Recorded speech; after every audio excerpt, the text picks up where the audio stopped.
ಇವತ್ತು ಶಿವಕುಮಾರ್ ಏನು ನಮ್ಮ ಮೇಲೆ ದೂರ್ತಾರೆ.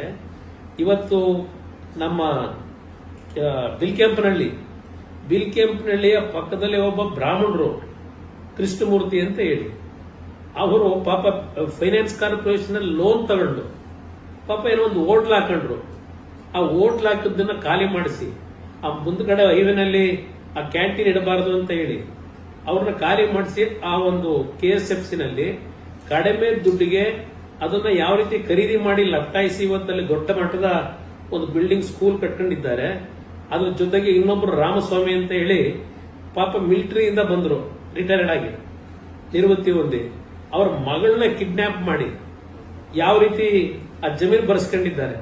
ಇಂಥ ಕೆಲಸ ನಾವೇನಾದ್ರೂ ಮಾಡಿದೀವಿ ನಮ್ಮ ಕುಟುಂಬ ಇವತ್ತು ಅಲ್ಲಿ ನಮ್ಮ ಜಿಲ್ಲೆ ಒಳಗೆ ಇಲ್ಲ ಇಡೀ ರಾಜ್ಯದಲ್ಲಿ ಇಂಥ ವ್ಯಕ್ತಿಗಳು ನನ್ನ ಮೇಲೆ ದೇವೇಗೌಡರ ಮೇಲೆ ಕಾಮೆಂಟ್ಸ್ ಮಾಡ್ತಕ್ಕಂಥ ನೈತಿಕತೆ ಇವರಲ್ಲಿ ಇಟ್ಕೊಂಡಿದ್ದಾರೆ.